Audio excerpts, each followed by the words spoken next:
Bandiraɓe assalamu aleykum wa rahmatullahi ta'ala wa barakatuh. Min calmini dendagal musidɓe tawaɓe ɗo e nder oɗo nokku e nder oɗo ñalawma hande tedduɗo barkinɗo. En jetti Allah no feewi hande Allah hawridini en ɗo e uddidde ñalawmaji diine pinal e l'islam. En jetti Allah nde Allah hawridini ɗiɗo ñalawmaji kadi en nduɗo lewru teddundu e oɗo ñalawma tedduɗo. En junnata ko no feewi e sikki ala no ba amacoɓer wi nane ni ɗum ɗo ko hunde nde ganduɗa hay sinno yimɓe ne gandi ɗum wona hunde nde gowi e ɗiɗo nokkuje e ɗiɗo diwan. Nde tawno so wiyama pinal walla wiyama culture islam ma ɗeb jagde yimɓeɓe cikkata mataw so wiyama culture tan noddi ko buubaji, noddi ko musique aji, noddi ko goɗɗum ala. Kala hunde ene jogui pinal muɗum. L'islam ene jogui pinal muɗum. Kala ko inna ene jogui pinal muɗum. Wadde guinnorɗen ɗiɗo ñalɗi semaine culturel islamique ñalɗi diine pinal. So wiyama ñalɗi diine pinal ma yewte hen ko ganduɗa yimɓeɓe ene ganda holko woni pinal l'islam, holko woni pinal julɗo, holko woni pinal rendo men hande, no mbawirten wurdude e nder koye men, no mbawirten jokkodirde enɗam e nder koye meɗen. Ɗeɗon jewte maɗe juɓɓine e nder ɗiɗo ñalɗi. Hande noon ko guddidgol ñalɗi ɗiɗo ɗi kalɗen ɗo ɗi. So Allah jaaɓi ñalawma hen fof garɗo ene jogui ko foti yuɓɓinede hen, ene jogui ko foti gollede hen. So tawi en gummima e oɗo ñalawma hande no mbiɗen ni tedduɗo baɗaɗo barke, janggo so Allahu lamɗo o jaaɓi ma en mba tourne e nder département Kanel. So gummima département Kanel payen département Ranerou. So tawi en gummima ɗon ñande dimanche so Allah jaaɓi ma en juɓɓin yewtere mawde to Thilone. Yewtere nde ɗon yuɓɓinta ɗum ko professeur Mamadou Youri Sall e gardugol ceerno men ceerno Siraji Talla ganduɗa ko kañum woni tanum ceerno Hamme Baba Talla to Thilone. On so innama Fouta foof ne andi ɗum walla mbiyen Sénégal foof ne andi ɗum. Talata ma en jaa to wiyete Agnam. Agnam eɗen gandi kala hunde so tawi wonno way ene hatojini e duwaw. Leydi ndi ene hatojini e duwaw, yimɓeɓe ene cohli duwaw, l'islam o hoore mum ne sohli duwanede. Ma en juɓɓin toon duwawuji kewɗi guila e silke alqur'ana ha e adaduji ha e ko nandi hen. Ɗiɗon duwawuji ganniɗen juɓɓinde ɗum koto Agnam ha joni koye gardugol ceerno Siraji Talla. Ɗum ko ñande talata. Alarba o so Allah jaaɓi ma Samsul Huda wat moɓodiral muɗum yurnito golle muɗum ƴeewa holno foti juɓɓinirde golle mumen garoyoji e kitali mumen garoyoji ha ɓuura ɗo wonno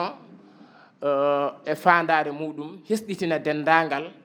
yimɓe muɗum e terɗe muɗum, yaccina ɗum. Alhamisa so Allah haaji woni ñalawma men collectif, woni ñalawma men uddugol golle ɗe.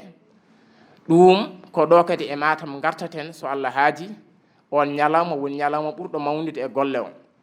Teddinira ɗum khalifa men jinnaɗo men ceerno Mahamadou Samassa ajadahullahu wa nasarah. Yo Allah junno gurdam ɗam wadda hen cellal. Oɗon ñalawma kadi eɗen bismi dendagal bandiraɓe ɓe fof e kuuɓal, dendagal bandiraɓe ɓe fof noɓe potiri ɓe gara ɓe kawra e oɗon ñalawma woni ñalawma timmode golle ɗe. Ko ni noon ɗum yaari. Assalamu alaikum wa rahmatullahi ta'ala wa barakatuh. Assalamu alaikum wa rahmatullahi ta'ala wa barakatuh. Alhamdulillahi rabbil alamin. Caggal yettude Allah e julde nelaɗo o sallallahu ta'ala alayhi wa sallam. Min calmini min juurima on. Almuɓe Matam renduɓe konngol muɗumen ene pawi e dow am kamɓe fof ɓe calmini ɓe juurima on. Ɓe beltinima on kadi e oɗo alhaali e oɗo sifa mo gadduɗon. Nde wonnoon ɗeɗo gueɗe alhamdulillah ko yettere Allah no feewi ko ɓeydude islam ko ɓeydude dental. To weltare noon jogii tan koto fuɗɗi kone ala to haaɗi. Dendagal almuɓe ɓe fof ɓe mbiya mon bisimilla mon ɓe jaɓɓade moon e alhaali mo gadduɗon ɗo o yettude Allah kadi no feewi e oɗo sifa ko hunde nde ganduɗa feewde ko gueɗe kadi gueɗe ɗe almuɓe ko gueɗe ganduɗa islam so tawi almude no noddama e gueɗe muɗum ene hani notade e min jetti Allah noon min jetti Samsul Huda nde ari tan ko ɓeydude en e garɗinde islam o min calmini tan min juurima e rabɓe hinade min belti no feewi yo Allah nawru ɗum kadi yeeso e lomtade dendagal almuɓe Matam foof min calmini min juurima hada assalamu aleykum wa rahmatullahi taala wa barakatuhu. mi salmini on mi juurima on mi yetti on mi weltanima on caggal yettude Allah e nelaɗo mum en jetti jinnaɓe meɗen en jetti seereɓe men en jetti halifaɓe men diine e halifaɓe men aada ko weltade tan erde min ɗo ene minen ndey daraji Matam minen goni ɗo arde notade gollal ngal so tawi wiyama ka ndey dara ka yumum almudo kala ko fate diine alay saago a softate hen e ko so wiyama kadi semaine culturelle islamique ko hunde nde ganduɗa meeɗa wadde ɗo e diwan he bon min de kam mi tinandi ɗum waɗi ɗo e diwan he donc so tawi waɗama alay saago yimɓeɓe ne garat notoro pour affaire diine o gati so wiyanoma semaine culturelle tan wiyano ko affaire nalankagal kono ɗum ɗo ko affaire diine yaari donc min ñaagui Allah onon fuɗɗuɓe ɗum ɓe nde Allah wurnaten ha mo wuuri so Allah jaaɓi beele mbawen kadi wattude ɗum hikka puɗi ɗon kono oɗon ñaaga hitande fof yon mbaɗ ɗum gati ko hunde wande fayida ko hunde yonde e caggal ɗum noon ko yettude Allah tan e salminde on e juurade on vraiment mi yiiɗa hen jurnade no feewi temps on e faaɗi kono gandon kam minen ndey daraji ɗi min mbi on bisimilla moon onon hoɓɓe arɓe ɓe e diwan o. min Bounama Ka président association al ulama u Sénégal région Matam vice financier Daara Sénégal vice président département Matam Daara président Faranku Arab Nabayi Thior mi salmini on noon mi juulima on mi ñaaguima on duwawu mi ɗaɓɓima on duwawu min calmini dendagal ayɓe ɗo ɓe Nouru Huda so wiyama Nouru Huda arnore peewal hay hunde ɓuurata ɗum fewde hami ñaago Ammar towɗo o anniye o jogui o anniye makko wonde hen o yo Allah ɓamtu leydi ndi yo Allah fewnu leydi ndi yo Allah moƴƴin leydi ndi yo Allah wat kawragal yo Allah wat ndenka leydi ndi o leena dendagal Sénégal foof eyyi dendagal noon gouverneur o e sous-préfet kamɓe fof lomtade ɗe haɓe calmina on haɓe calmina leydi ndi foof. bandiraɓe julɓe on calminama dendagal arɓe tawtorede nde ɗo jonde hone jonde Samsul Huda eɗen jetta Allah no feewi mbaɗande en ɗum ɗo hono ni weeɓani eɗen ñaago Allah subhanahu wa taala nde Allah newnanta en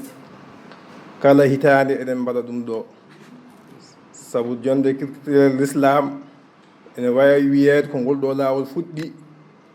e nder région de Matam ɗum noon ko yettere Allah yettande en Allah e yettande kadi ardiɓe golle ɗe Allah eɗen ñaago Allah subhanahu wa taala nde Allah newnanta en kala hitande eɗen mbaɗa ɗum ɗo saabu ɗum ɗo ko moƴƴere tan woni hen ko diine l'islam hewno nanede ko kirtilere kala ne ari wiye ko kirtilere ko bawɗi e buubaji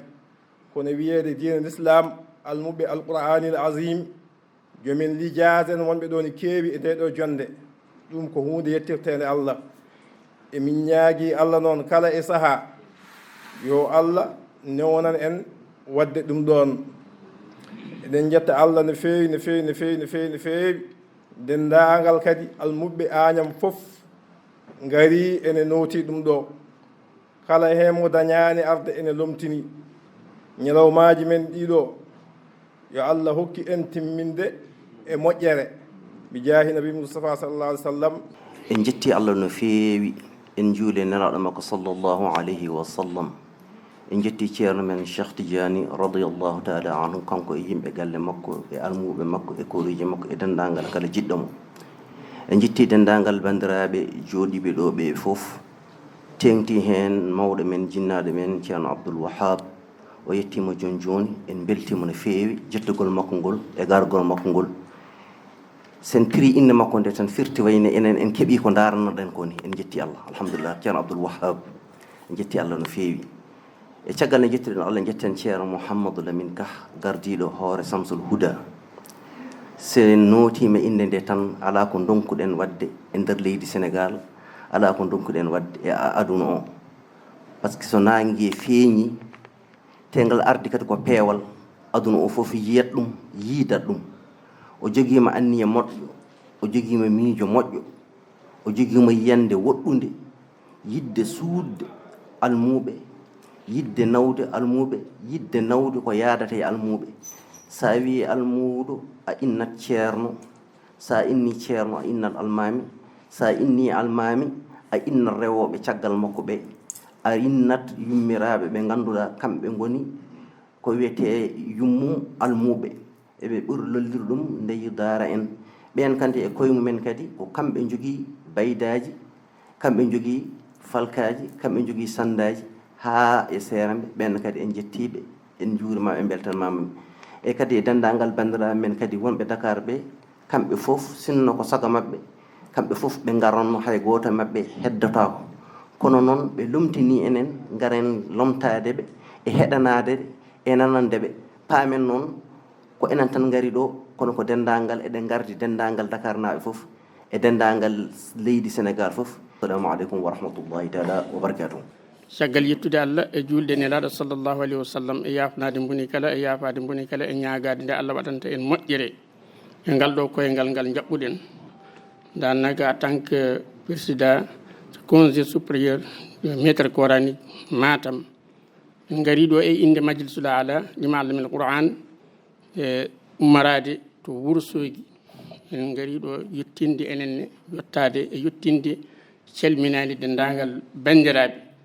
ñaagui noon ko waɗate ɗo ko nde Allah moƴƴinta ɗum nde Allah rewnata ɗum lawol gam horma Qur'anil azim yafnade mboni kala yafade mboni kala assalamu aleykum wa rahmatullahi taala wa barakatuh bandiraɓe on calminama on juurama on ñagama duwaw no mbiɗon ceerno Mouhamadou Lamine Ka hanki ni ɗum ɗo ko hunde moƴƴere guila no pudiri en hanki ni ha joni wonkoye jokkude ɗum ɗo kam hewani wadde onko ceernajo min gandiri guila ko ɓooyi ko adi 2000 en ko ɗum ɗo tan gollata ha Allah waɗiri dani kadi o tawti en ɗo fof ko Allah e ñaago Allah ko sumba ko yo Allah rokku en gasindum e dow jaam mbiyen alhamdulillahi rabbil alamin ha fandare nde jiɗɗen hende ko jiɗɗen hollirde ko jiɗɗen andinde ko ha yimɓeɓe paama ɗum mbawa notade ɗo hanki uddita en guddita hanki silkal Qur'an e tawede almeɓe fof hande kadi en dewni hen ɗum ɗo inchallahu rabbi kolotiri o kadi ko ɗo deke noon Matam ɗawaka hen en dañi hen gueɗal timmugal en gudditi ɗo kadi guddiren ɗo henne ɗum noon ko teddugal manggal ɓe dokki en teddugal enen nanguiren teddugal ngal no poɗɗen nanguir ɗum ni ɗum ko teddugal manggal weeɓani o wawa naw ɗum Agname Siwol walla naw ɗum Thilone ala ko mbawɗen hen ɓayde kanko woni mawɗo haga assalamu aleykum wa rahmatullahi taala wa barakatuh alhamdulillahi rabbil alamin ala ko wodani enen sona yettude Allah neɗɗo so Allah moƴƴanima yo yettu Allah no fewi oɗo boto hamin jettira ɗum Allah hamin duwoto Allah kadi yo Allah reen yo Allah ardo yo Allah timmin paandale ɗe yo Allah yettin jortoji ɗi fof ala kulli haalin tan o wi mbaɗen duwaw goto men fof yo waɗa fatiha laabi 4 salatul fatihi laabi 12 baraji ɗi eɗen nelda nelaɗo Allah sallllahu alayhi wa sallam sallllahu alayhi wa sallam e welnorade e ɓallorade cheikhana Ahmad Tijani e dendagal wasillaji men faade cheikhana Ahmad Tijani eɗen mbaɗa hadaye nelaɗo Allah sallllahu alayhi wa sallam eɗen ñaagoto Allah kadi yo Allah yaafo en yo Allah yurma dendagal mayɓe men e mayɓe julɓe e hitande ɓennude nde e kitale garoje ɗe fof yo Allah waɗen yaafaɓe yo Allah yurmo yaafo mayɓe julɓe fof o wi min calmini on min juurima on min ñaaguima on duwaw min ɗonima on yo Allah sembin sellina yo Allah sellin kadi sembina barke Qur'anil azim no mbaɗenno wini fatiha laabi nayyi salatul fatihi laabi sappo e ɗiɗi o wi ganni eɗen baraji ɗi eɗen nelde nelaɗo Allah sallallahu alaihi wasallam.